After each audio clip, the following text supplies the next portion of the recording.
Are we ready to go ahead and get started? All right, good evening. Welcome to tonight's meeting of the City of Tucson Planning Commission. My name is Anna Cassidy and I'm the chair of the Planning Commission. The responsibilities of this body are to advise the mayor and council and the Planning and Development Services Department on the adoption of long-range plans, policies, specific plans, and regulations that affect land use and development. Will staff call the roll, please? Of course. Yes, Chair Cassidy. Here. Vice Chair Willett. Present. Commissioner Martin. Here. Commissioner Zajir. Absent. Commissioner Pafford. Here. Commissioner Young. Here. Absent. Oh, yeah, there you go. Commissioner Ortiz-Pino. Here. Commissioner Schwartz. Here. Commissioner Warake. Here. Commissioner Lane. Absent. Commissioner McCancy. Present. And Commissioner Kinney. Present. We have a quorum. Okay, thank you. Item number 2, approval of the legal action report for January 25th, 2023. I would entertain a motion for the approval of the legal action report for January 25th. I'll go ahead and make a motion to approve the legal action report. Okay, we have a motion. Do I have a second? I'll second. Any discussion? All those in favor of recommending this item to mayor and council say aye. Aye. Aye. Aye. All opposed say nay. Okay, motion passes. Item number 3, would staff please provide the presentation for item number 3, Planning and Development Services Department Update Package UDC Text Amendment. Okay. All right, sharing my screen. Excellent. All right, so this is item number 4. It's a PDSD code update package. This is a public hearing. And Acacia Dupierre from our department will start off with this presentation. So thank you, Acacia. Great, thanks, Dan. Good evening, commissioners. Good evening, everyone. Thanks so much for joining us tonight. As you may know, this initiative was started at a mayor and council meeting back in June, directing staff to take a new approach in improving portions of the city's development code. And that actually includes a range of documents, and I'll give more detail on that in a little bit. But this process has included research, outreach, public meetings, and now this public hearing to review a package of proposed updates in these themed areas. That includes improving PDSD processes, removing barriers to small-scale infill, simplifying development standards, and correcting minor code errors.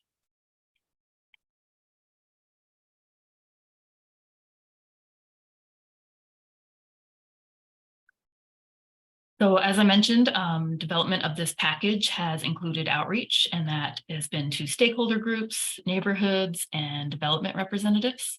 We also got feedback from the staff perspective, both in our own department and elsewhere in the city. And we were really impressed to see a lot of engagement on this topic through an online survey where there were over 130 responses. We have reviewed all of those comments. They've been documented throughout various meetings and hearing materials. And so there are lots of great ideas, but through an iterative process, we've narrowed down a proposal package.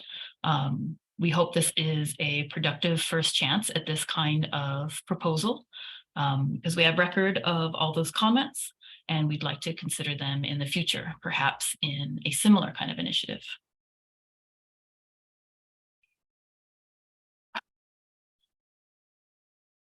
So like I mentioned, over 130 responses were noted. So the self-selected benefit that people indicated in their survey responses tallied up in this way, with the majority favoring transparency and clarity in development processes. Many respondents saw that their comments on the codes and potential updates have effects in more than one or multiple benefit areas, which is a really great framework for trying to make a significant impact with thoughtful sort of incremental steps. Just to touch on some other themes, it was cited to be very important to highlight high quality built environment, reduce costs, especially in the area of affordable housing, less time and steps for the permitting process, and of course, improving climate resiliency.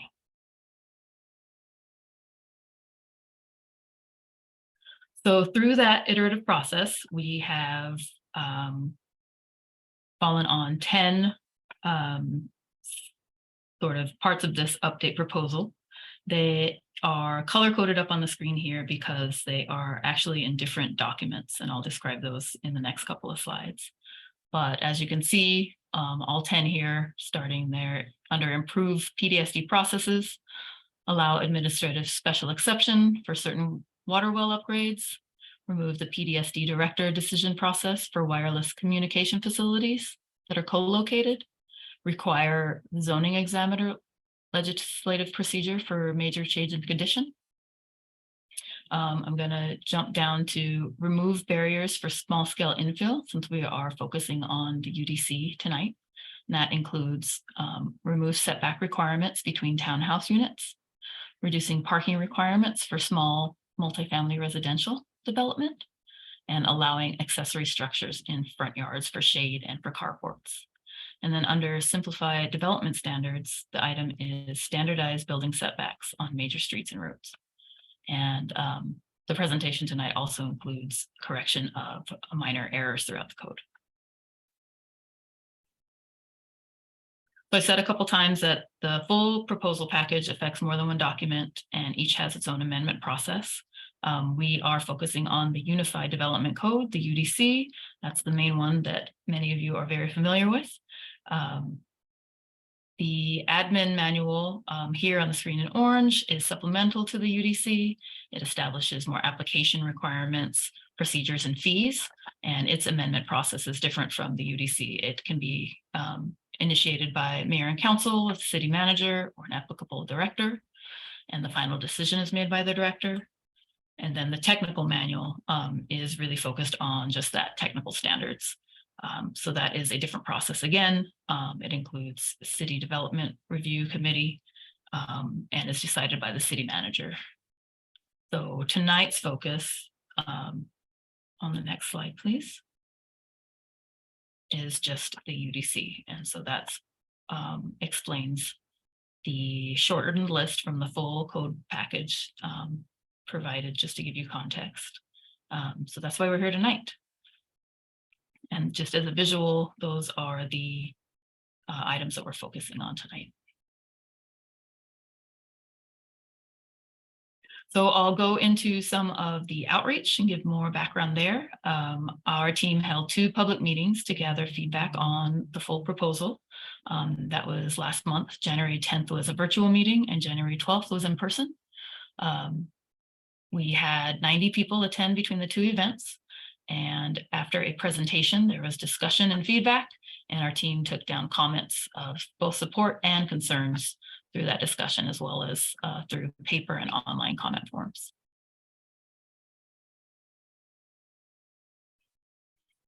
So feedback from the meetings was generally supportive of the package altogether. There were requests for a more detailed look at a few items, including considering parking impacts on neighborhoods in the item to reduce parking requirements for small multifamily. But within that, there was also support for more varied housing types and reduced impervious surfaces that are potentially supported by this kind of reduction. Additional comments included support for sort of people-friendly and vehicle-friendly flexibility in providing sunshade structures in the front yard as an accessory, although there were concerns about their effects on contributing historic properties. And that was paired with a suggestion for the State Historic Preservation Office to do a courtesy review. Also, under the item for standardizing building setbacks on major streets, there is a suggestion for step backs for taller buildings so that sightlines and bulk reduction might be improved.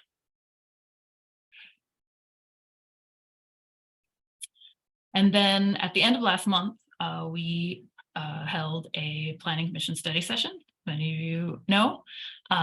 So the comments I'll go through here that came through in that discussion. And then later on, Dan is going to incorporate them into his details on each of the items, just so the context makes more sense there. But some comments that came through from the Planning Commission was concern about how many private water wells might be affected by the proposal for the Tucson water wells. Also concern about the proposed smaller process for minor changes conditions. There was mixed support for parking reductions for that small multifamily style development. Concerns about minimum lot sizes in regards to reducing setbacks or eliminating setbacks between townhomes, and some concern about the continued ability to reduce setbacks for residential use on streets with 140 average daily traffic counts. And then again, from the public side, and that has been mostly through submitted comments since the study session. So there's been general support for this code package, both support and concern around parking reductions in small multifamily development. That has been a pattern throughout the pros and cons of that particular proposal. Comments about the historic impact of those shade structures in front yards, and support for a more standardized approach to setbacks on major streets. Clarifying questions about when we talk about different sizes of infill, what really counts as small, and some cited concern about adding the zoning examiner legislative procedure and the consistency of that. So that's been a lot of the background on how the proposal was put together and our outreach, and I'll hand it over to Dan to go into more of the details.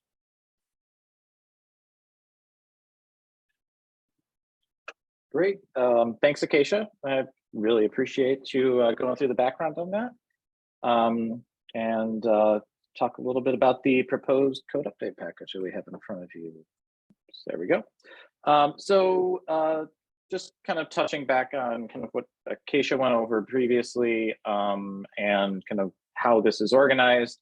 While there are amendments to the Unified Development Code technical standards and admin manual, what we're looking at tonight is really related to the Unified Development Code. That is the Planning Commission's purview on amendments to that. And they are in these 4 categories, talking about PDSD processes, removing barriers to small scale infill, simplifying development standards, and then those minor code errors that are really non-substantive things, but things that can lead to confusion when applicants or homeowners are reading the code, or when we're reviewing the code as staff.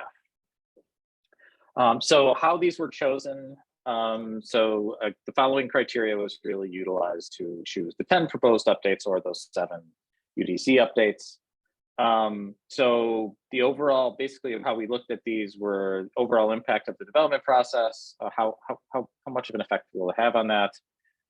Hopefully that it results in a reduction of staff resources to review or administer for a reduction there.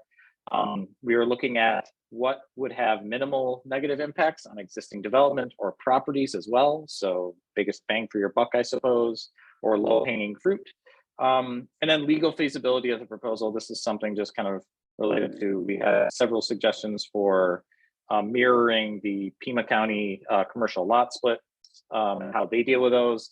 And that really came down to a legal issue that those are dealt with differently at the state level. Then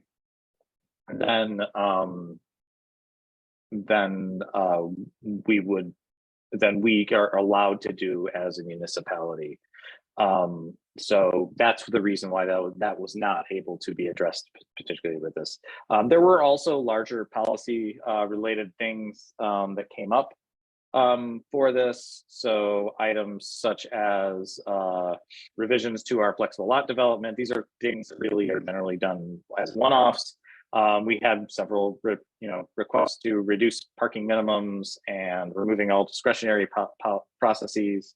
And then there were a lot of climate-related items, which we will be getting direction from our climate action plan, which is currently being reviewed, and those will likely be here in the future. We do want to mention that just remaining suggestions, because there were so many comments and so many suggestions, will be added to an ongoing list and will be a part of future packages as we go forward with this. So these are the 7 in front of you, as Acacia had gone over in those 4 categories. And the first one that we're looking at here is related to allowing administrative special exception for certain water well upgrades. So this one is looking at a process that basically, as it is currently, we require a zoning examiner special exception for this, and which is a pretty extensive kind of public process just for upgrades. In a lot of cases, these upgrades are very minimal, if they even have an impact on there. A lot of times it's actually smaller. So what we're looking to do here is something that supports public utility function, helps with more efficient kind of staff review, and still has notice, but maybe not quite as much notice. So our proposal here is, and this is kind of just an example of, this is just an example of the existing, of an existing site here. What you have is all the light pink are things that are currently there, and then new features. That kind of light pink one is the new feature. So what's happening is actually the shade structure is getting a little smaller, and they're replacing the equipment, but nothing is really changing as far as the visual impact or anything of that sort. We did have a comment from Commissioner Zagier related to this, and ultimately, actually, you know what? Okay, hold on. Sorry. And she was concerned about private water wells and if this would lead to a proliferation of private wells. We did reach out to Tucson Water and kind of looked at how those are regulated. They're regulated really pretty strictly by the state and Arizona Department of Environmental Quality. This really is intended for upgrades, not new facilities as well. So this would really only apply to those municipal water well upgrades and would not be being applied to the private wells that you see really outside of the city and outside of the service area for that. Next one that we have here is related to removing the PDSD director's decision process for wireless communication facilities that are co-located. So as it is right now, there's this director's decision process that is required in addition to the standard zoning and building review processes. We get about 40 or 50 of these annually. But in the last, since 2018, we haven't really had any site-specific conditions for them. Essentially, they come in, get reviewed, and then they get approved, and then they go over on the zoning. What this does help to do is that it helps to incentivize co-locating instead of putting up new towers.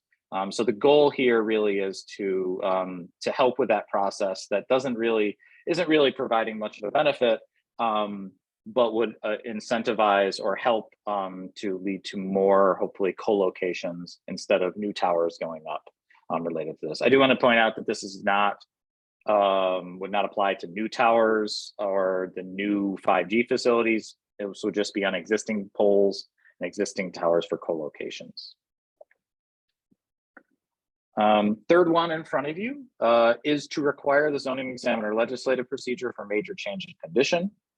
So this one was directed by Mayor and Council at the December 7th study session.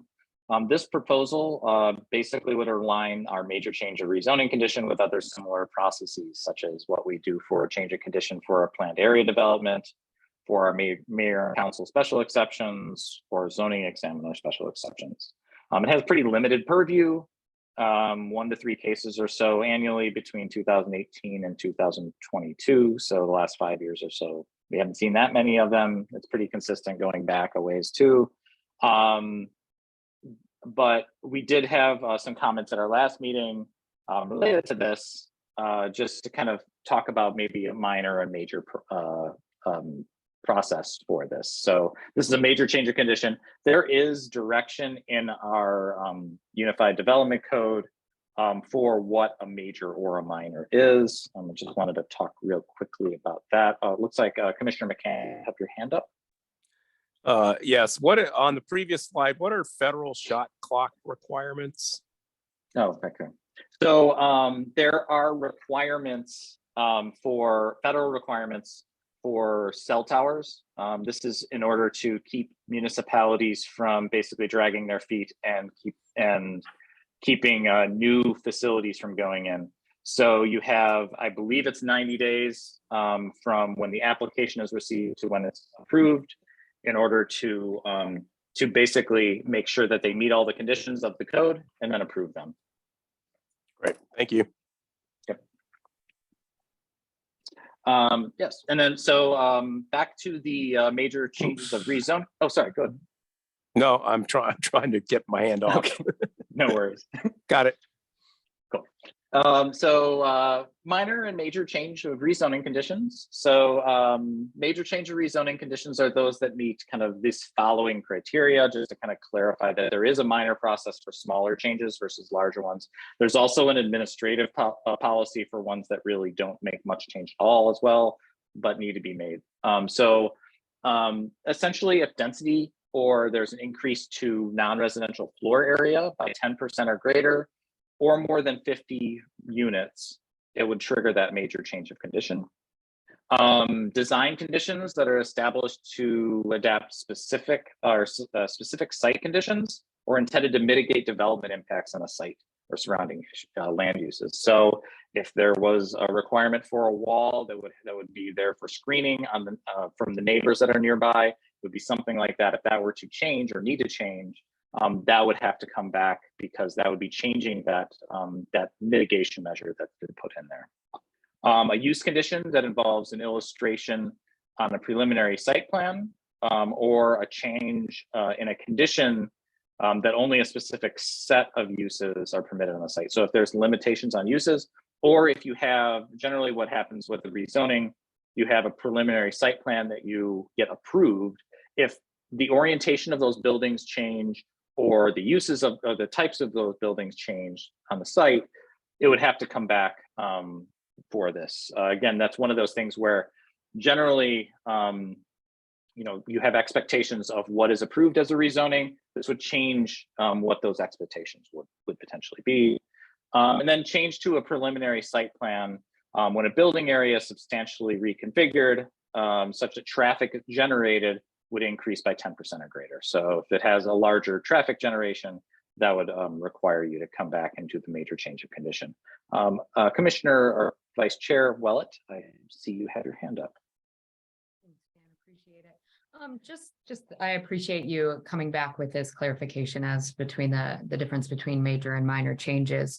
But just wanted a little bit of background on what was, can you talk about a little bit more of the impetus for this change? I understand that this was a directive, you know, passed down by mayor and council, but can you give us commissioners, you know, your understanding of the background as to why this is being requested, especially if it's, you know, something that's very limited in scope? If we're only seeing 1 to 3 cases of this annually, you know, what's the history of this, why this is necessary at this time?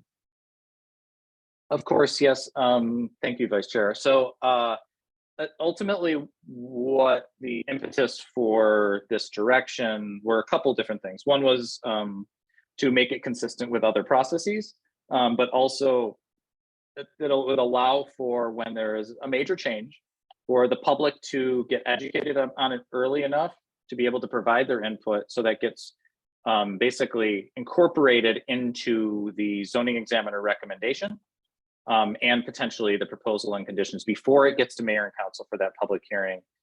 Instead of what ends up happening is there's a proposal, there's a public hearing that's noticed, and then they work it out at the table in front of mayor and council. So it's basically creating a process that allows for that public input to be incorporated prior to it showing up in front of mayor and council.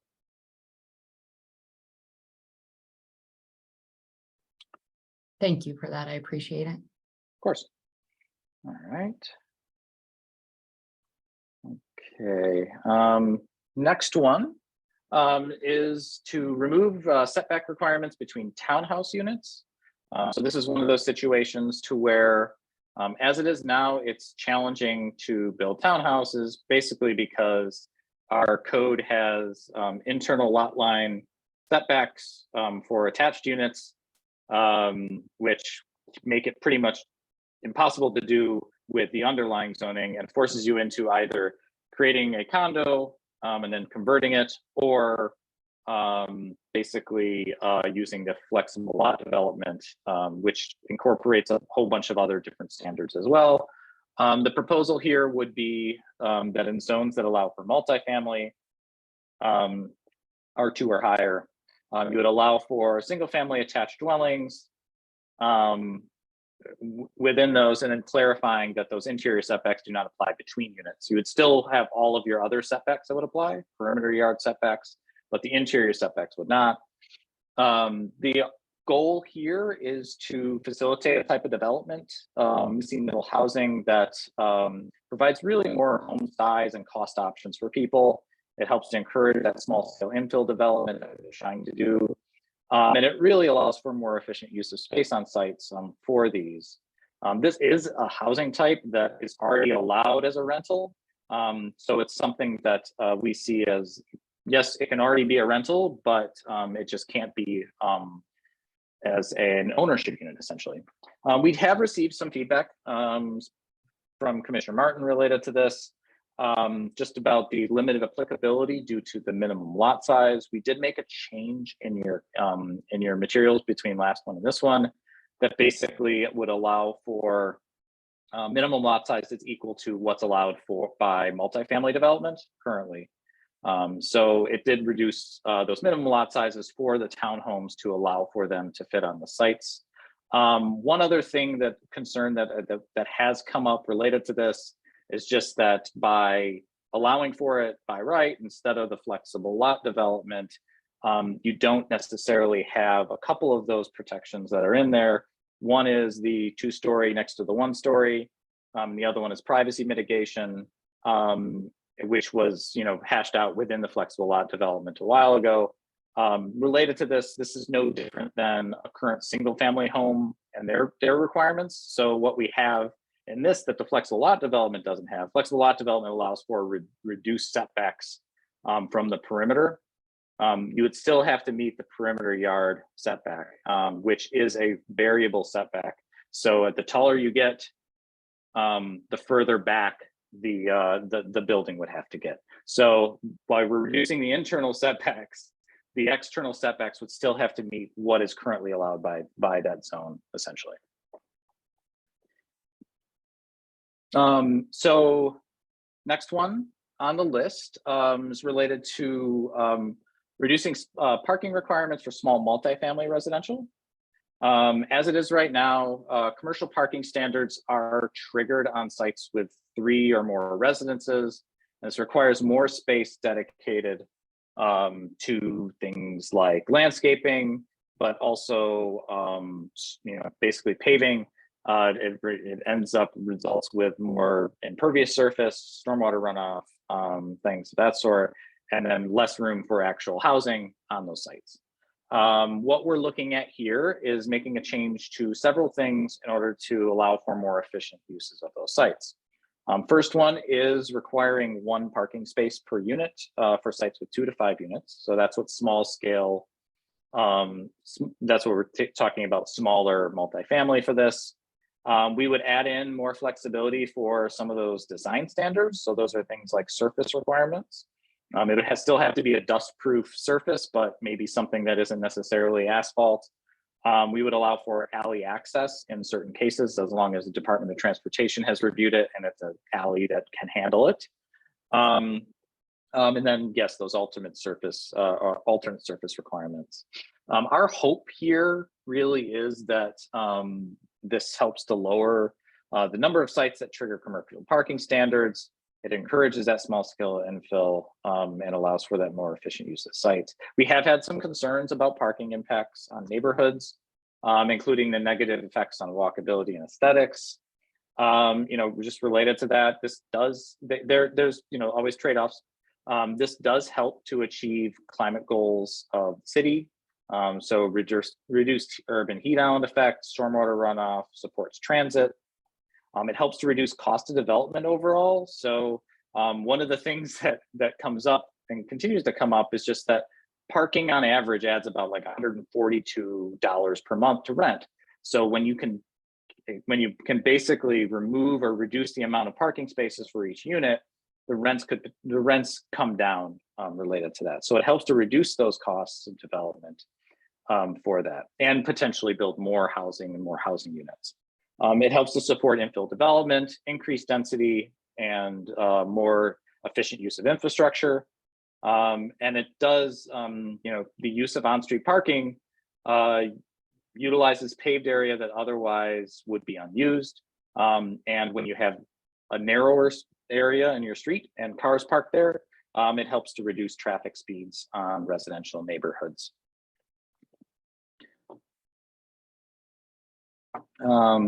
Okay, next one, number 6 is allowing accessory structures in front of yards for shade carports. Current issue related to this is that front yard shade protection is restricted to structures attached to the main building or limited through variance procedures. So our proposal here is to allow for shade accessory structures with certain size and dimensional standards, so 400 feet size. And our hope here is that it does a couple things. It allows for more flexibility in adding climate appropriate shade protection, but it also encourages people that, so the current process right now is you have to go to the Board of Adjustment to do a detached shade structure. In a lot of cases, they'll go through, review it and approve it. The other alternative is to attach that structure to the front of your building. We see a lot of people doing this as well. That is by right, they can go ahead and do that, but they can't do a detached structure. So our hope here is to do one of two things. The person that wants a detached structure, we're encouraging them to come in and put in a kind of well-designed structure. If it's detached, in a lot of cases, what ends up happening is they learn that they have to go to the Board of Adjustment. They go home and they just put up something anyways, which generally is kind of substandard materials. A lot of the stuff that you see kind of falling apart sometimes, and there's, kind of the canvas kind of ripped and everything of that sort. So we're hoping to get them to come in and do that. There has been a concern about historic properties and how this may influence that or affect that. There's a couple things related to this that we just want to point out. This really would not exempt historic preservation zones or the neighborhood preservation zones from the portion of the code. They would still have to go through the HPZ and NPZ design review, just like any development. So those are still protected related to that. We also want to just the fact that as it is now, and we've discussed this with our historic preservation officer, is that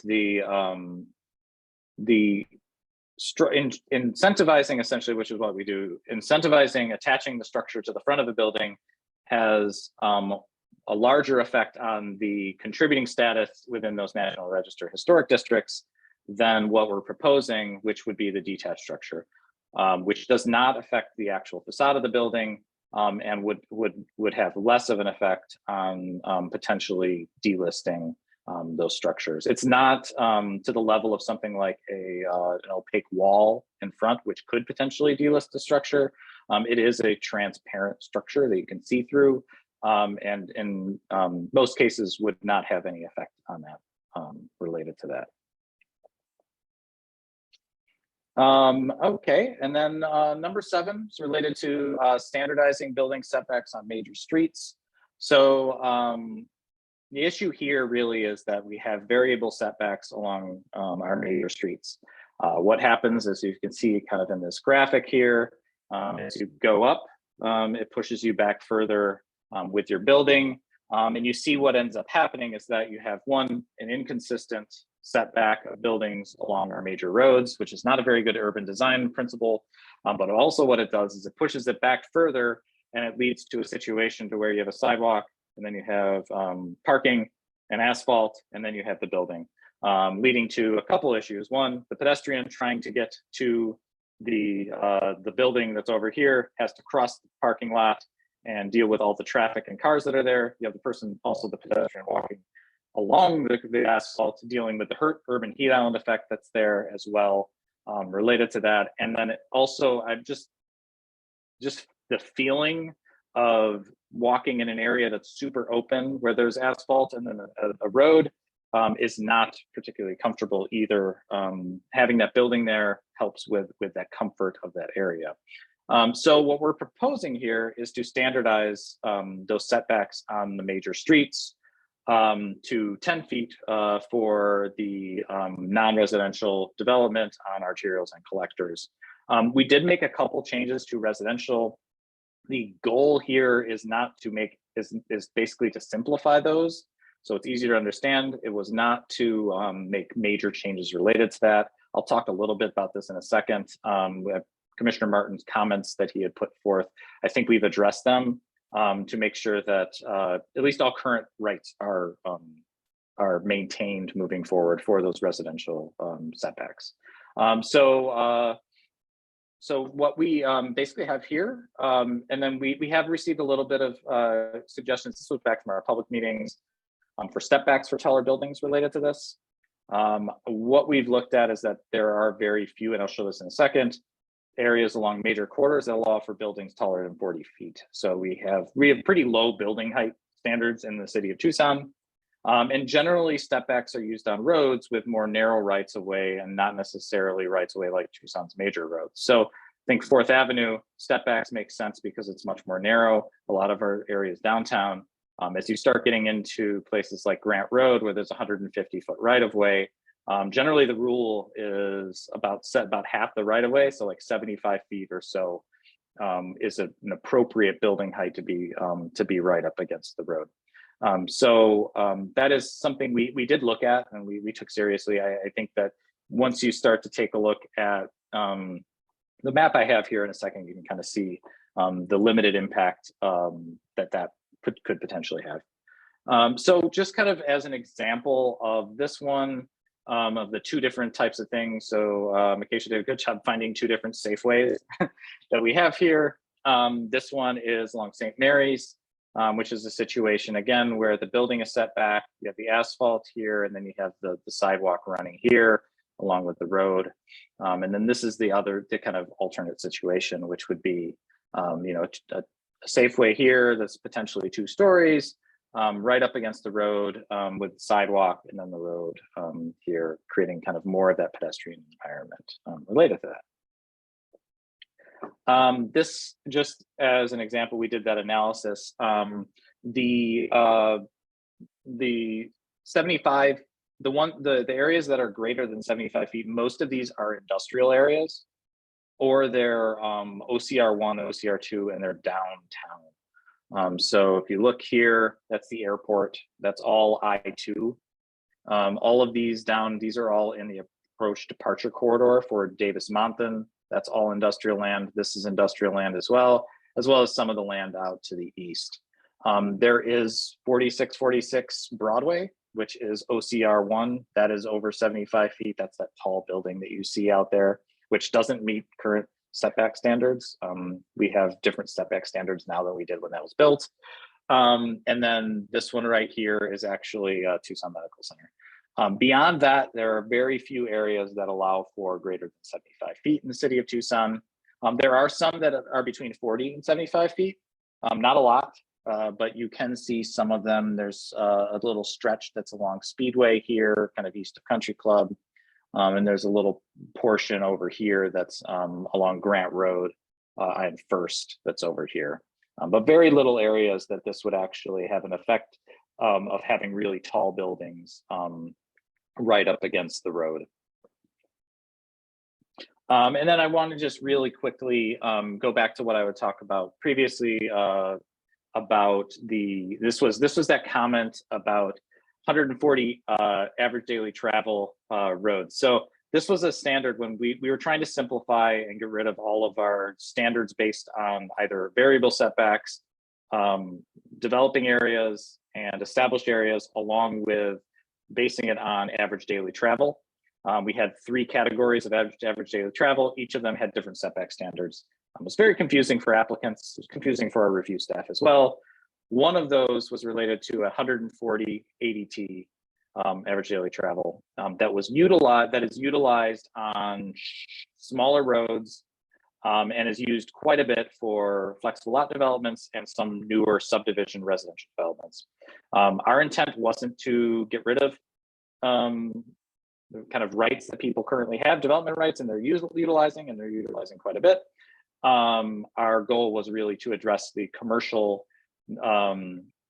arterial and collector streets. So we went through and made some changes, and this is kind of a change that we're proposing to put forth into this. And it's basically just limiting it to 14, changing basically 645C1D3 and adding on a portion on there to limit it to basically streets with 14 or fewer units that have primary vehicular access. And that is the equivalent of 140 ADT, which generally we think of as a house as having 10 average daily trips.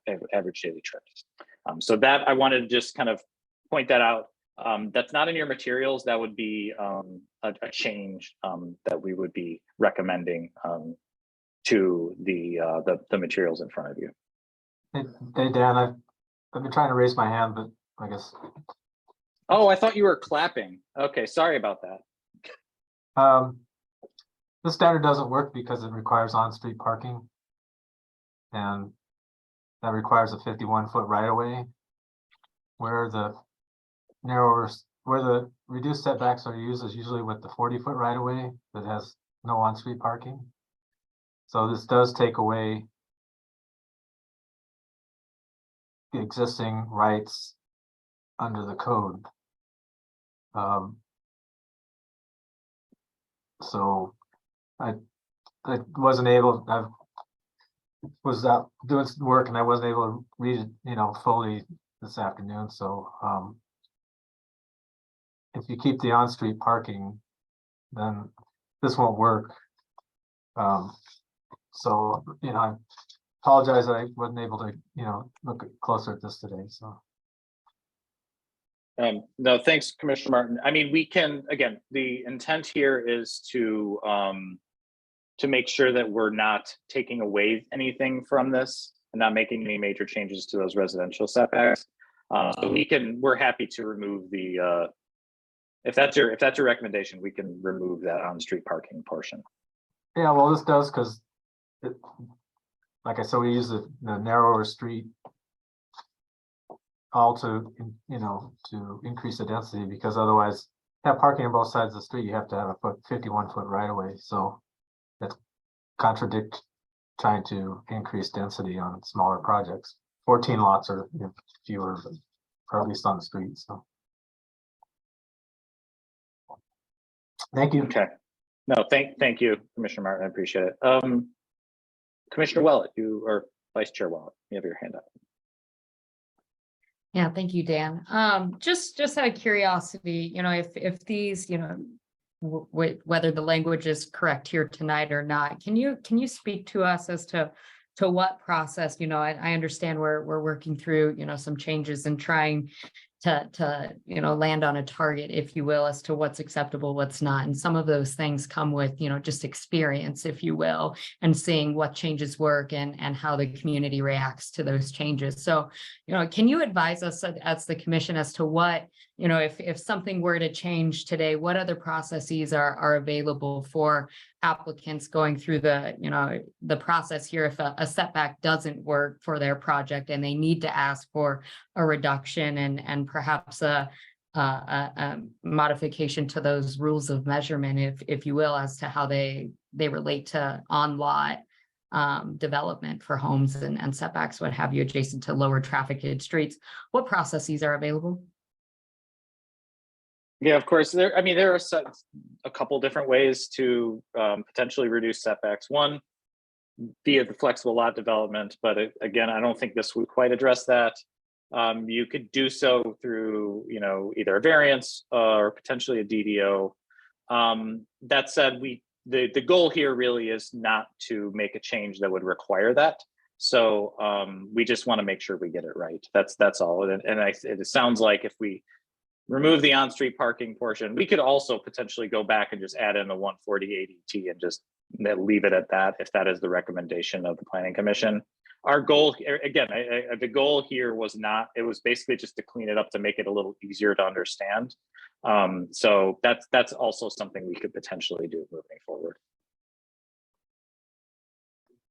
And Okay. this is Yeah, Chuck again. Commissioner Martin. Yeah. Well, firstly, I have an issue about how this is being represented as a reduction or a standardization of setbacks along major streets and routes. And, in the last 2.5 weeks, the residential streets got wrapped into it. And I just have a real concern that there's unintended consequences of this language. I don't know if there's 207 issues, if this goes away with, and I don't know that it can be worked out, at the meeting tonight. So those are my comments. Thank you, Commissioner Martin. I appreciate it. I saw that someone who has a name of guest had their hand up.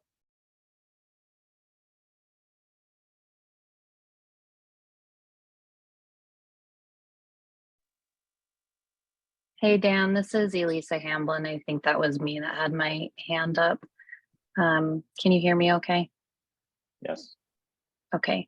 I did also want to respond to the earlier comment about what processes are available for setback reduction if this doesn't work. There is a clause in the FLD that does allow for some different site design flexibility based on best design practices. So I still believe that there is some options there to avoid going into a variance or a DDO kind of territory. But I would also just like to provide a clarification on the street setbacks, if you don't mind, real briefly. The reason that we have tried to add this section here on the street setbacks for residential is because the way the code is structured right now has to do with the type of area you're in, established versus developing, and we're trying to break it down into more non-residential versus residential. So there was no way to really address the major streets and routes without addressing both of them. In existing residential neighborhoods, we are not proposing any change, and we're really not trying to do any change in new development of new neighborhoods either. And I think this is the goal, is to try to make it clearer for administration and also for design.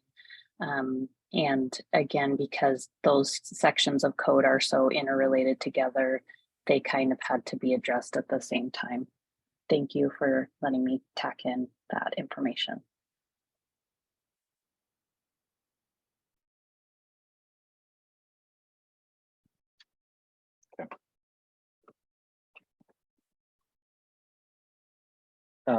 Vice Chair Willett. Just, and maybe you guys had thought about this or what have you, but just out of curiosity, has there been any exploration as, a way in which we can revise the standards to, because I understand Elisa's point there 100%, and that is a confusion as to how to interpret perimeter yard setbacks based on the area type and figuring out what area you are. So So I appreciate the revision to create an easier and more interpretable code, if you will, that's consistent across the board there. But has there been any exploration as to, perhaps create an option where we retain that ADT chart that, Commissioner Martin is referring to, that discusses the building heights based on the travel type, and kind of phrase those, be able to use those to gauge setbacks for residential uses specifically. So rather than it removes the confusion for perhaps when the perimeter yard setback, when you're adjacent to multiple different, areas or different classified streets, et cetera, but also allows for that table to be utilized for those on-lot setbacks and what have you. Yeah, so Vice Chair, well, yeah, I like I said, I think there's a way to basically, I think we were trying to get away from the ADT, and that's why we did the 14 or fewer units. I think if we removed the on-street parking portion of this, it would address Commissioner Martin's concerns related to this.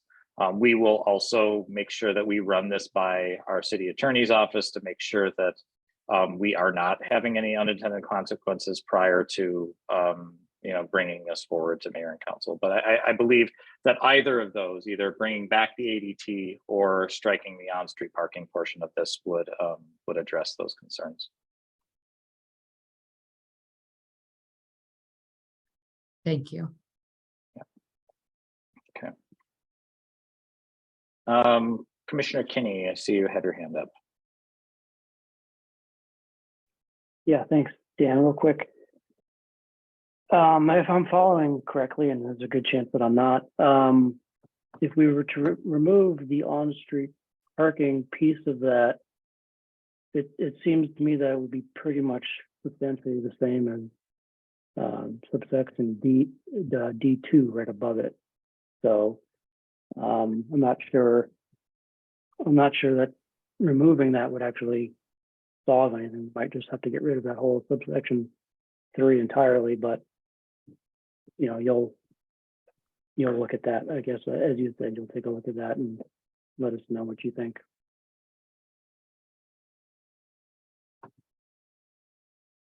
Yes, thank you, Commissioner Kenny. Yeah, like I said, with direction from the commission, we can make those changes to make sure that it basically doesn't change. Or we can just, again, with your recommendation, we can actually remove that portion, or just go back to the original 140 ADT and just leave it at that, just to make sure that there are no problems moving forward.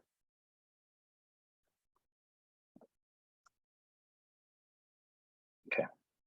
All right. Okay, I'm going to move on for now. We still have some additional discussion we can potentially do. These are just the minor ones. These are the non-substantive ones that we are proposing as well. First one is protective services. Just kind of, we have it set up. Basically, it wasn't permitted in the RH zone. However, it always was. It was just a translation error from the land use code. Second one is kind of related to just, there was a use table, use specific standard 497E1 for home occupation daycare that was omitted. Some of them are items like the table 485, where it was referencing a use specific standard that doesn't exist. But these are the minor code corrections that we are recommending. Again, non-substantive, just clarifications related to that. So with that, staff recommends Planning Commission approve a motion to recommend the Planning and Development Services Code Update Package, UDC text amendments to Mayor and Council. And happy to answer any additional questions related to this. Thank you. Thank you, staff, for all of your work on that. I would like to now open this up for any questions from the commission related to the information presented by staff. Commissioner Martin, I see you're clapping again. I think that means you have your hand up. Go ahead. I really apologize that I missed the study session because I have a lot of comments. First one is townhouses aren't really difficult to do. You have to use the FLD. And I guess I'll play the H card. The FLD requirements came about because of higher density development in neighborhoods that had problems with the neighbors. And with the attached units, you could do 100 units or 200 units and not have to deal with any of the FLD requirements that for architectural variation and privacy mitigation. I think, Dan, the perimeter setbacks for the FLD are the same as they refer back to 6.3.4, I believe. So you can't really reduce perimeter setbacks in the FLD. And the problem, you had 2-story next to 1-story. That's where privacy mitigation came about. But I was on multiple stakeholder meetings this century and the last century, working with neighbors in the city to try to come up with those standards. By adding now there's new text about the density for townhouses that actually give you the density bonuses that are in the FLD without having to have any of the incentives that are in the FLD. So I can't support the attached housing the way it's stated right now. I'm real concerned about the MSNR setback changes because of what it's doing to the residential standards.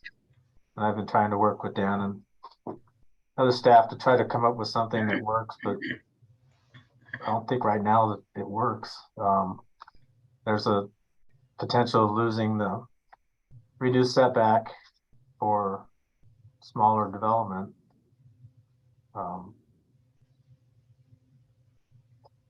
Just the way the code's written now. So the third thing is the reduced parking for 2 to 5 units. It kind of penalizes individual units that have to have 2.25 units or parking spaces per unit. And I think it could be detrimental to the neighbors. In my email, I suggested that they use the multifamily parking standards.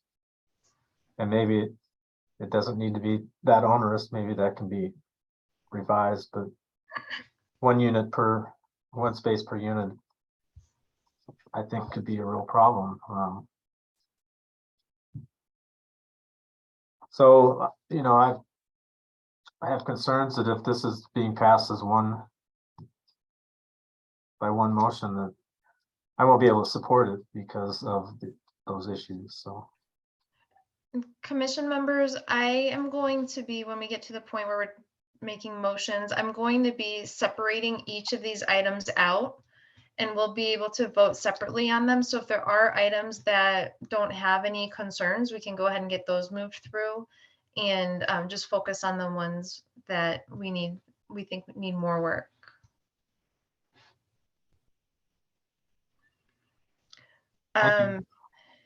Did you have anything else, Commissioner Martin? Not right now, thanks. Okay, Perry, I see you've had your hand up for a little while.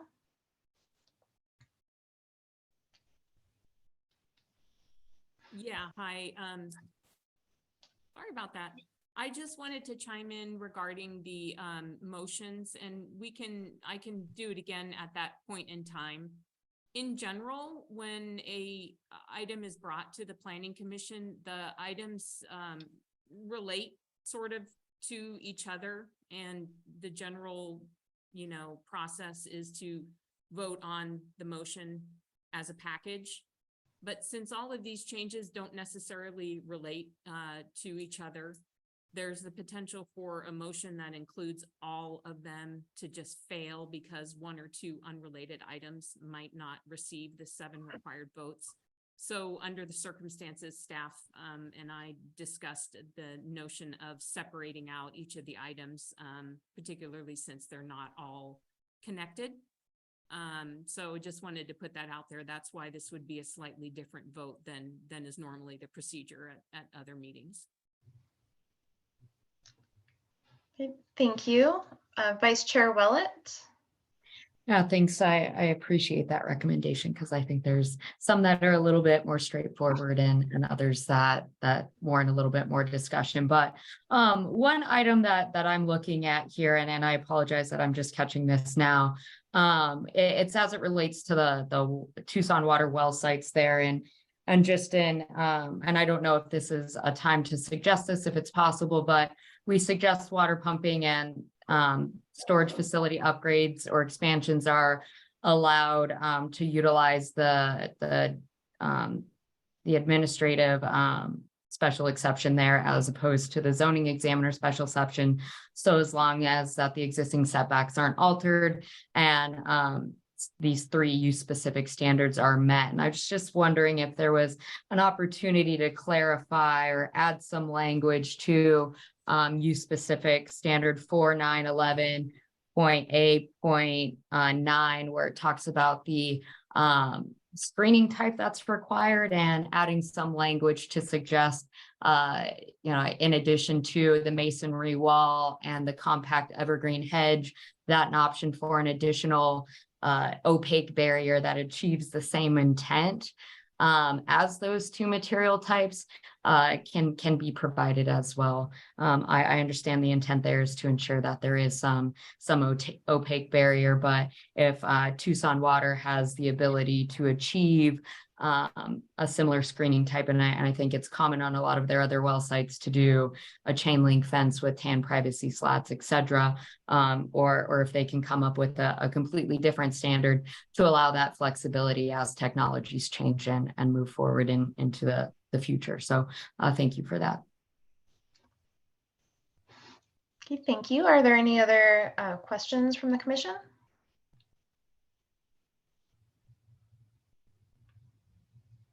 Okay, I don't see any more hands going up. So at this time, I'd like to open the public hearing to members of the public who'd like to speak about this item to the commission. In general, there is a 3 to 5 minute time limit per speaker. This may be extended at the discretion of the chair. Members of the commission may ask questions of the speakers, but we do ask that each speaker be timely as we want to make sure that those who would like to be heard have an opportunity. We have had 2 people who have requested to speak ahead of time, and we will have those people speak first. So the first public speaker that I have is Shariah Jimenez.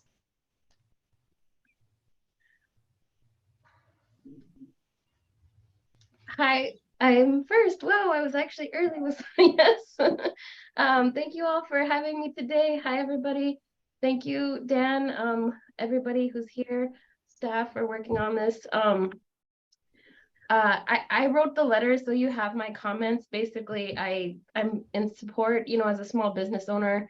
I think that what's happening with the casitas and what I see just in the market is that there is a growing demand for smaller infill and smaller projects. I work a lot with homeowners, and I'm also starting to work with people who own larger properties and who want to do lot splits and create the 3 to 4 units. And so I have 2 of those projects they're still stuck. They're taking forever. I mean, I think one of them we've been working on for over a year. And so it just speaks to me to the difficulty in trying to get these projects done. And how, I think a lot of the development standards around subdivisions and, these types of things really are assuming you're doing new construction. But again, how do you do this when you have you're in an existing neighborhood or you're in an existing urban fabric? I think, I think it just gets a lot more difficult. And I think we just all, for me personally, I feel that, density is good and it's good for the city's bottom line on top of everything else. The more people we have in the city, the greater the tax base and the revenue. And and again, I think that with all these changes, we're going to see just an continued increase in the smaller scale kind of building economy, which I think is really good and really positive for the city, as well as just increased housing supply and all of those great things. So I'm in general, I thought all the amendments made to small scale development were really good and really positive. And then I just had another comment at the end about just development services, because is anyone, I'm confused myself, is anyone represented here on the commission from that particular department? Is this not the appropriate place to address concerns with development services? No, staff, correct me if I'm wrong. There's really nothing that the commission can do about that. That's an issue that needs to be brought forward to the Development Services Division in the city. Okay, so who would be the correct Dan- person to talk to about those issues? Dan, do you know who would be the right person for her to talk to? Corin, were you gonna Sorry, I say was something having else? an Yeah. issue. I did Okay. just want to, if I could, clarify a little bit, perhaps, Shreya. So the Planning Commission is a volunteer commission board. It's one of our boards and commissions as a city. So it's all members that have been appointed by the mayor and council. Their purview is not really the development services side of planning and development services. Their role is to make recommendations on land use matters and issues related to the Unified Development Code. So they review changes to the zoning code, the UDC, like what is being discussed tonight. They also review land use plans and land use amendments. But there's many staff here at the meeting tonight who are part of PDSD, and your comment was received and definitely taken into account. All right, thank you.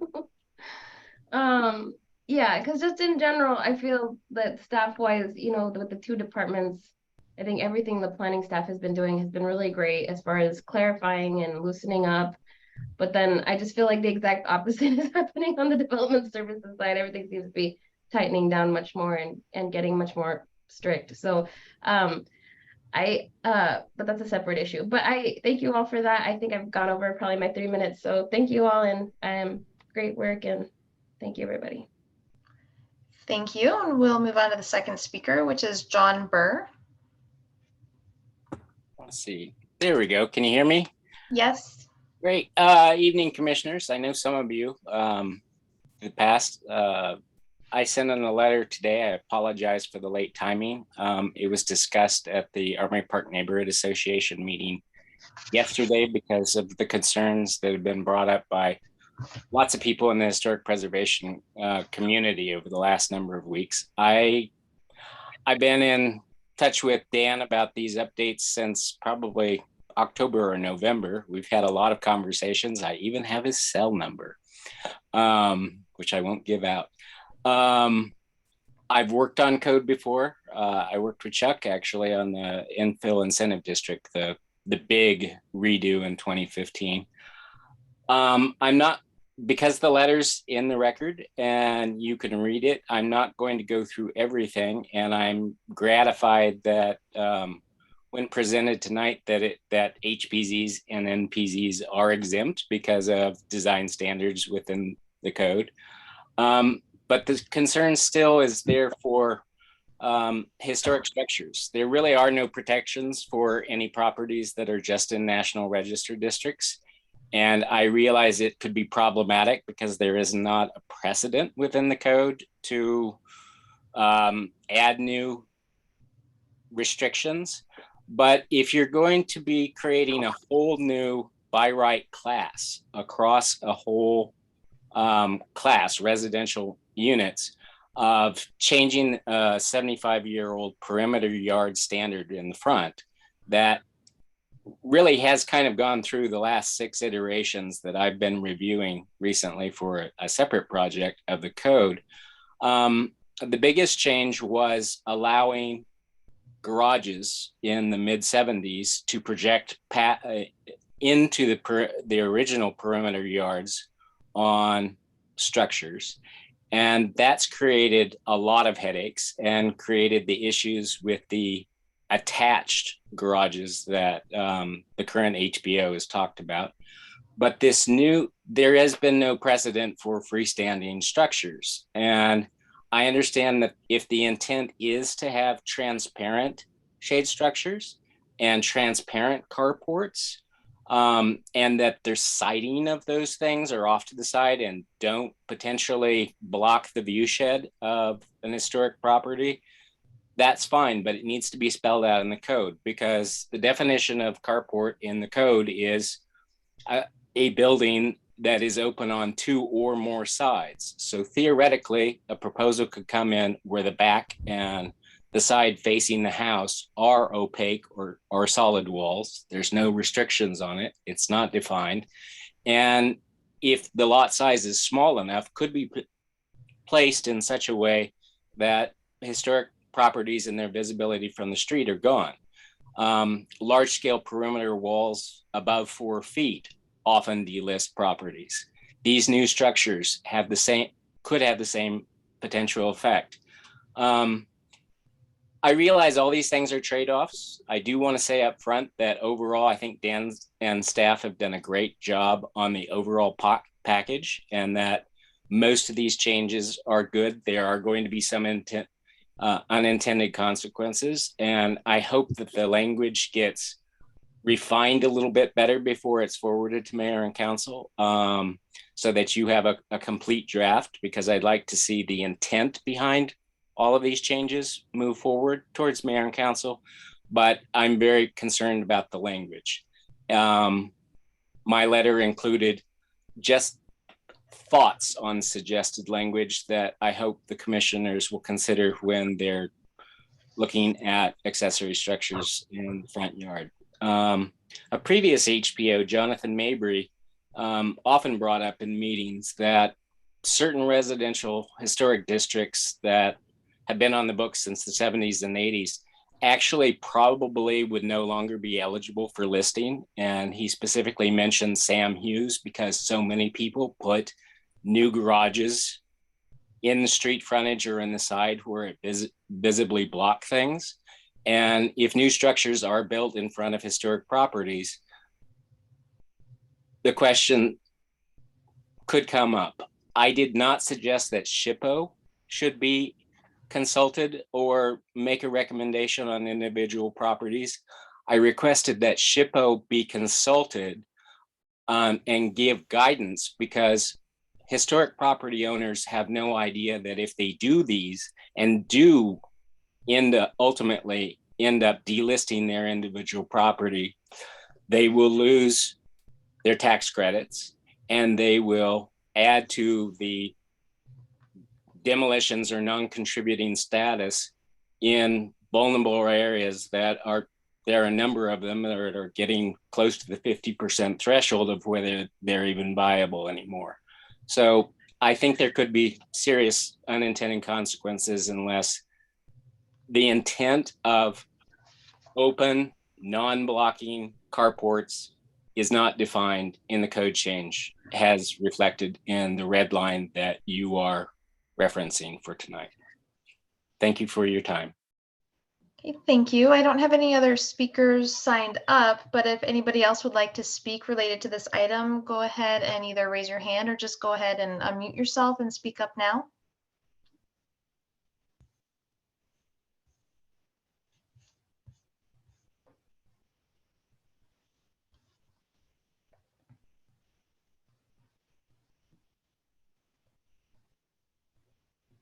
Okay, I don't see any more speakers. Can I have a motion to close the public hearing? So moved, Chair. A motion by the vice chair. Is there a second? I'll second. Second by Commissioner Schwartz. All in favor say aye. Aye. Aye. Aye. Any opposed signify by saying nay. Okay, the motion carries. The public hearing is closed. Now I'd like to open this up to general discussion by the commission of this proposed plan amendment.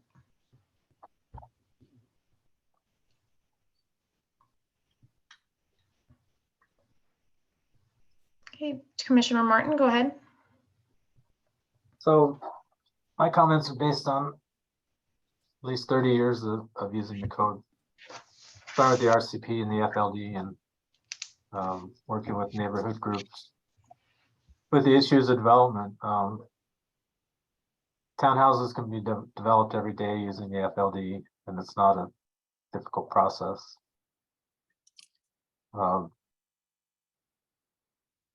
So, you know, I am concerned about attached units. It talks about small development, but there's nothing that keeps it from being large scale development. Reduced parking for 2 to 5 units. After you get to 3 units or 4 units, it becomes a subdivision in the code, so they're required to have a street. But you know, people talk about parking, you know, on the existing residential streets, but I just see an issue with that, with large units, 5 large units, only having 1 space per. I know it'd be great to reduce pavement and impervious area, but it's just not a reality at this point. And then the what was the last thing? Sorry. The street issue, I potentially could change the text to take out the parking. But you know, it's hard to at this point to come up with something that we know will work. My concern is this goes to council and then 3 months later has to go back for changes when people find out what the unintended consequences are. So those are my comments. Thank you. Thank you. Commissioner Kinney, you have your hand up. Yes, thank you.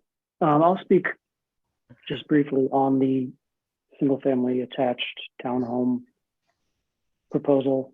I agree with Commissioner Martin that the FLD process works in most cases. However, in my experience, there are situations where townhomes make perfect sense, but the only way that you can do them is with an FLD, which doesn't work in that particular situation.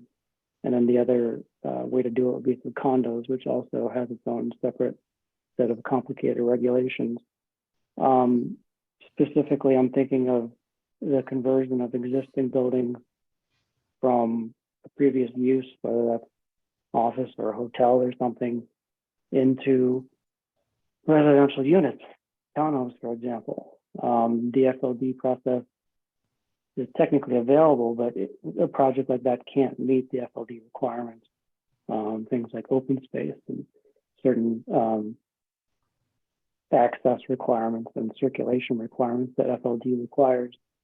So in my mind, this opens up a whole new kind of market of potential uses that previously, for no apparent reason, weren't allowed by the UDC.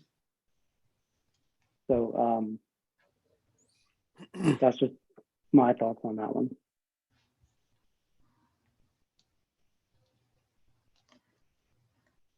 Commissioner Martin? So what I see is nobody using the FLD anymore for what it's currently being used for, because you don't have to jump through the hoops that the FLD was developed to provide. I've got a copy of the RCP from 1989. And it talks about the applicability and what the purpose and density bonuses, and you can even do density bonuses in R1. So I think what it'll do is just make people quit using the FLD for attached units. We still use it for subdivisions. Every subdivision in Tucson uses the FLD because of the reduced interior setbacks between lots. So, but I just see for attached units, no matter what size project, they'll use the new standards, because you can get 15 rack in R2 and you can get 36 rack in R3. So,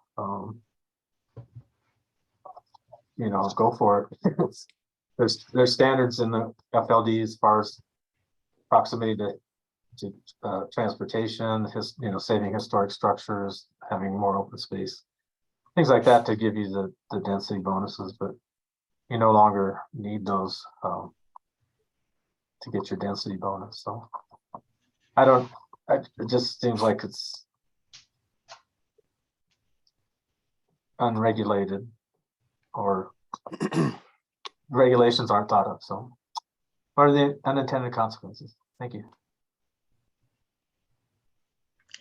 Thank you. And I'll go ahead and ask a question. We had a couple of comments from, it looked like mostly the development community, about the zoning examiner process for the major change of conditions.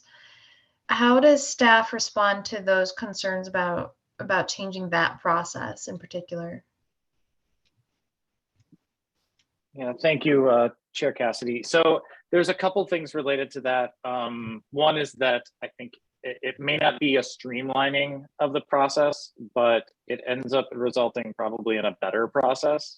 And in a lot of cases, when you have controversial issues or contentious cases, it could actually end up leading to a shorter process, because those issues get worked out ahead of time instead of being problematic once it makes it to mayor and council and they have to continue the public hearing or they send it back or something of that sort. So the goal here really is to create a better process, not necessarily a more streamlined process. Okay, thank you. Commissioner McKenzie, I see your hand up. Yes, thank you. Could someone tell me, please, what FLD stands for? And as we go forward, for a newbie like me, could you please spell out these acronyms that you're kind of throwing around that just make no sense to me? Thank you. Yeah, sorry about that, Commissioner McKenzie. Yes, so flexible, FLD stands for flexible lot development. Its precursor, as Chuck had mentioned, was the RCP, which was the residential cluster project, I believe. Basically, it is it's kind of a tool that has been used all over the country for, really, it's born out of suburban development and cluster development to allow for you to potentially protect kind of natural portions of a subdivision while having more, and while transferring that density to other portions of that subdivision. Over time, it's been changed, became the flexible lot development. Then there were changes made to it in order to try to make it work as an infill tool or for smaller projects as well. So it's had many iterations over the years. Thank you.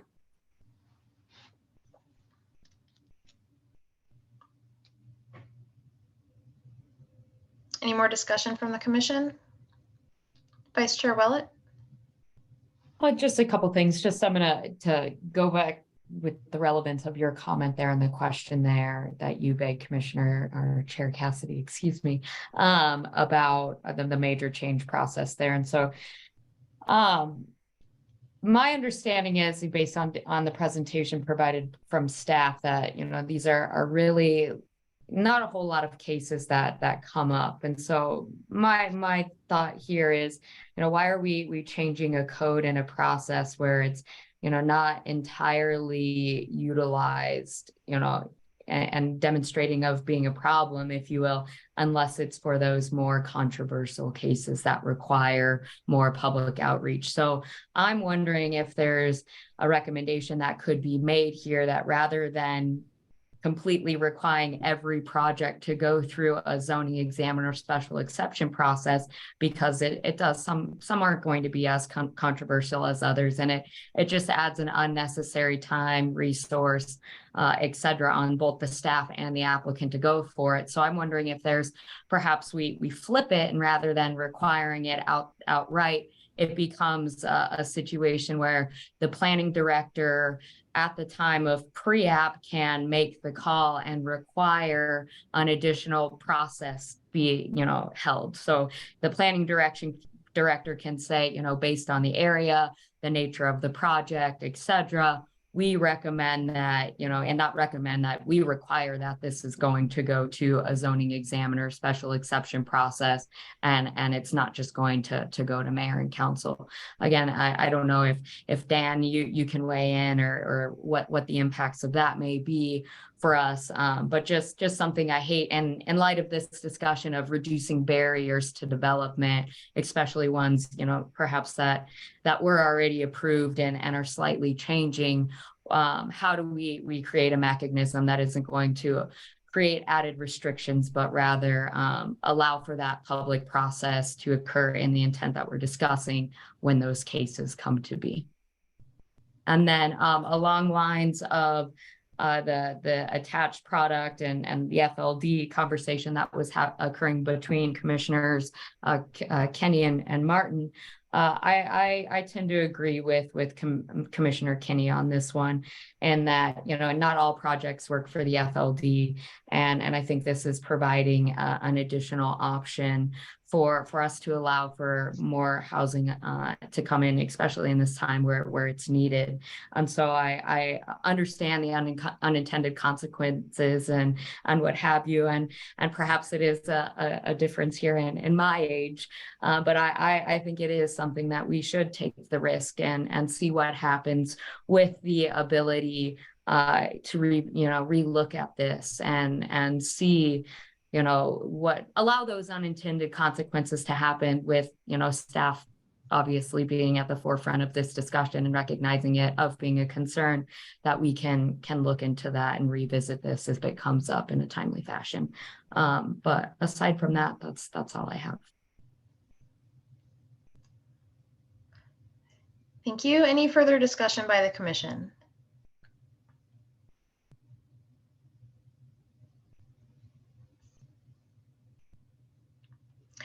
Okay, I'm not seeing any more hands go up. So with the completion of the discussion, I'm going to open this up for motions to vote on the recommendations. And like I mentioned earlier, I'm going to break it down. So we'll go item by item and take separate motions. So I didn't hear any conversation on the minor code cleanup. So I'd like to start with an easy one. Is there a motion on the minor code cleanup items?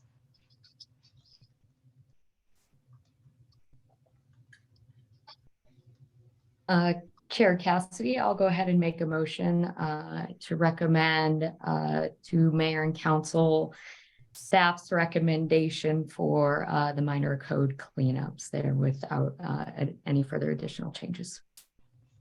We have a motion by the vice chair. Do we have a second? Second. A second by Commissioner Martin. All those in favor say aye. Aye. Aye. Aye. Aye. Any Aye. opposed say nay.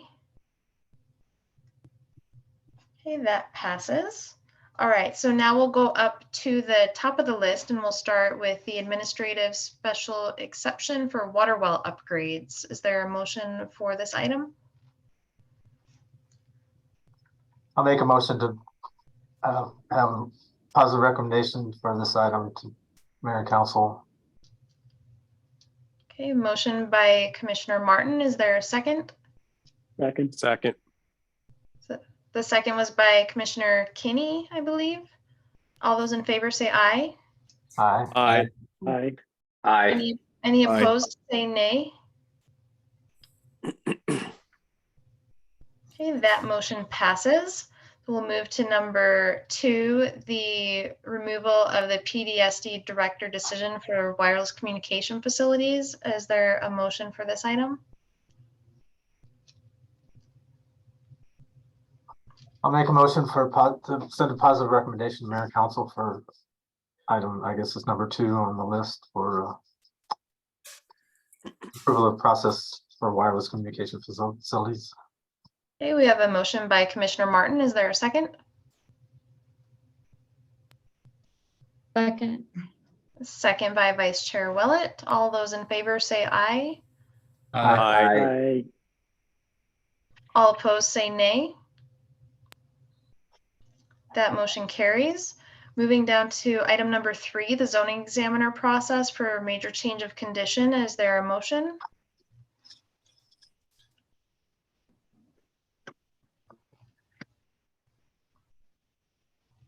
probably gonna butcher this here, but I'm gonna try and do my best here. So I'm going to make the motion to present an alternative recommendation to mayor and council to keep the process, the special or the requirement for this as is, with the additional language to be added that allows the planning director to have the discretion to send this through the zoning examiner special exception process. I hope that was enough of a motion there. Okay. Is there a second? I'll second Monica Lane. Thank you. Motion and a second. All those in favor say aye. Aye. Aye. Aye. Aye. All opposed say nay. Okay, that motion carries. We will move down to item number 4, the setbacks for townhomes. Is there a motion?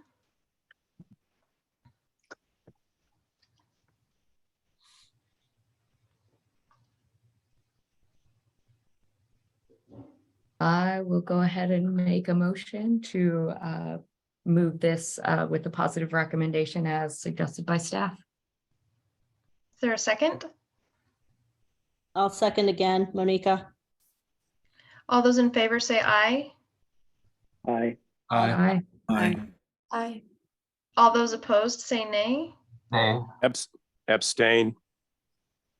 We have an abstention by Commissioner McKenzie. Did we have a nay vote? Nay from Commissioner Martin.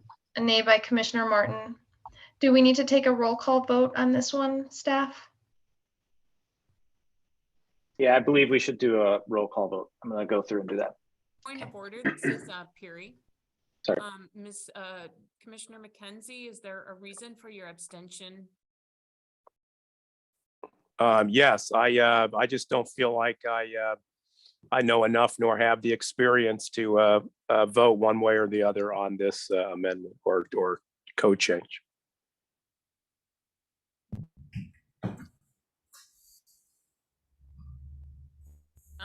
In general, you know, commissioners can't just abstain from a vote without Commissioner McKenzie's vote. Will there be the ability for the vote to pass?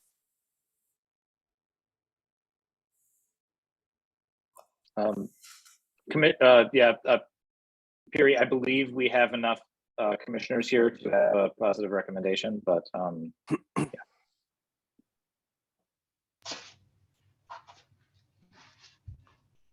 Okay. Okay, Chair Cassidy, Aye. Vice Chair Willett, Aye. Commissioner Martin, Nay.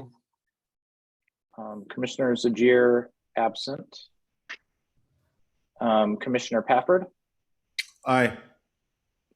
Commissioner Young, Aye. Commissioner Ortiz-Pino, Aye. Commissioner Schwartz, Aye. Commissioner Warake, Aye. Commissioner Lane, Aye.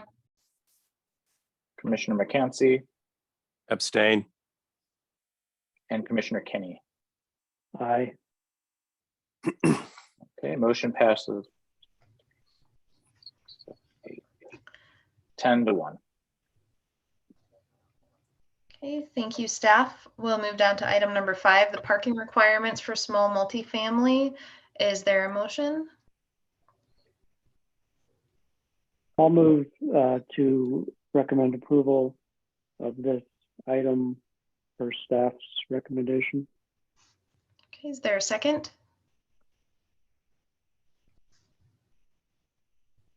I'll second again, Monica. All those in favor signify by saying aye. Aye. Aye. Aye. Aye. Aye. Any opposed, say nay. Nay. Commissioner Martin. Okay, we had one nay vote. Staff, do we need a roll call on this one as well? Generally, I do a roll call if there's a nay, just in case. So let's do that real quickly. Commissioner Cassidy, or Chair Aye. Cassidy, sorry. Aye. Vice Chair Willett, Aye. Commissioner Martin, Nay. Commissioner Sajir is absent.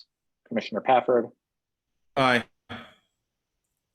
Commissioner Young, Aye. Commissioner Ortiz-Pino, Aye. Commissioner Schwartz, Aye. Commissioner Warake, Aye. Commissioner Lane, Aye. Commissioner McCancy, Abstain. and then Commissioner Kinney. Aye. Okay, the motion passes again, 10-1. Okay, thank you, staff. Item number 6 is the detached accessory structures in front yards. Is there a motion?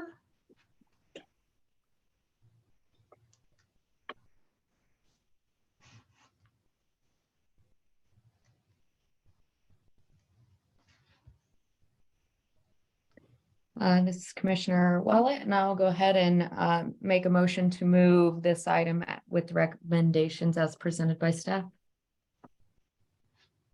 Second that, Commissioner Ortiz-Pino. Okay, we have a motion and a second. All those in favor say aye. Aye. Aye. Aye. Aye. Aye. Any opposed, say nay.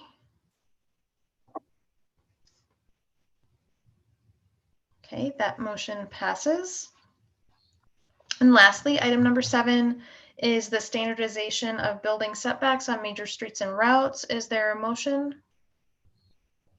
I'd like to make a motion that to recommend approval, but with clarification of the language to make sure that it allows the reduced setback or 15 units or less without requiring on-street parking.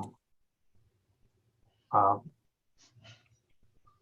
I hope that covers it. It's kind of a complex situation to try to resolve tonight, so that it protects existing owners' rights for development of smaller projects. So I make a recommendation for a positive recommendation, Mayor and Council, with those changes. I'll second that recommendation. This is Commissioner Willett. Okay, we have a motion and a second. All those in favor say aye. Aye. Aye. Aye. Aye. Any opposed, say nay.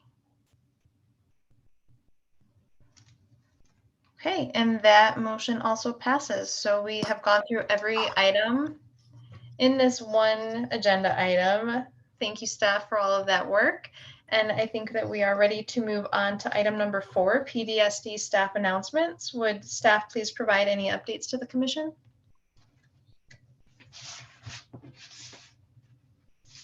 Sure, I can provide some updates. I just want to mention again that we have ongoing trainings available for our new permit system, which is TDC Online. We're doing those every other Wednesday morning. We had a training today. So if you are involved in the development process and have any questions about how to use the new permitting system, please do sign up or take advantage of those training opportunities. The information is available on our website. And other than that, we continue to do outreach for Plan Tucson, the general plan. So we will be hosting a series of community workshops in March and early April, and we'll make sure to share that information with the Planning Commission as it is available. But we're looking forward to getting much more community input as we move forward with the general plan. Thank you for that. Commissioner McKenzie has his hand up. Yes. I believe I heard at the last meeting that our commission would be appointing or sending a liaison to the Plan Tucson group, since we are I forget what the terminology was. an approval body for it or something. But I just want to make sure I heard that correctly. Yes, that is correct. Thank you for mentioning that, Commissioner McCancy. We will be asking a number of city boards and commissions to appoint liaisons to the working groups that we are establishing as part of our general plan update process. So we do anticipate that one of those working groups would be focused on the built environment, land use, housing, transportation, and we would like to invite the Planning Commission to appoint one or more representatives to that group to kind of be a liaison between the working groups, the general plan update, and your commission. So you will get a formal request for that shortly. And perhaps that could be a discussion next month, but if you would like to start that discussion now amongst yourselves, please feel free to do so. Great, thank you.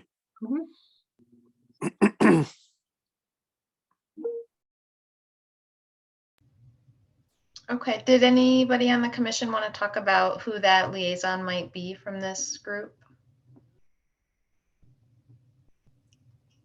Otherwise, I would just say that that I would volunteer to do that if I'm able to volunteer for that.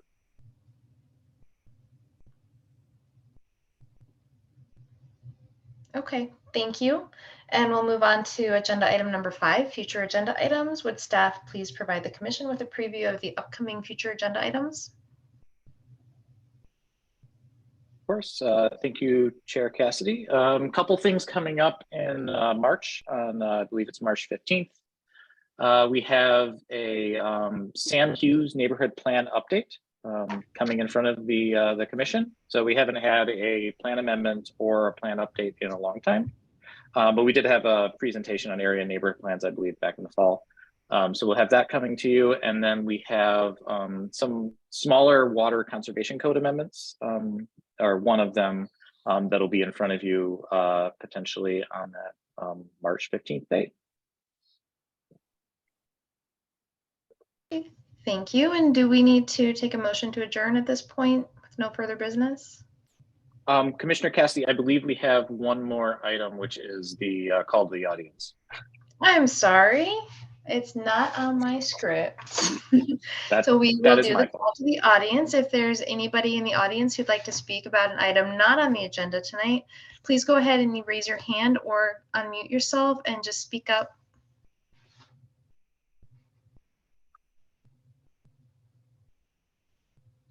Okay, seeing no hands and hearing no voices, I believe that is the end of the agenda. Do we need a motion to adjourn?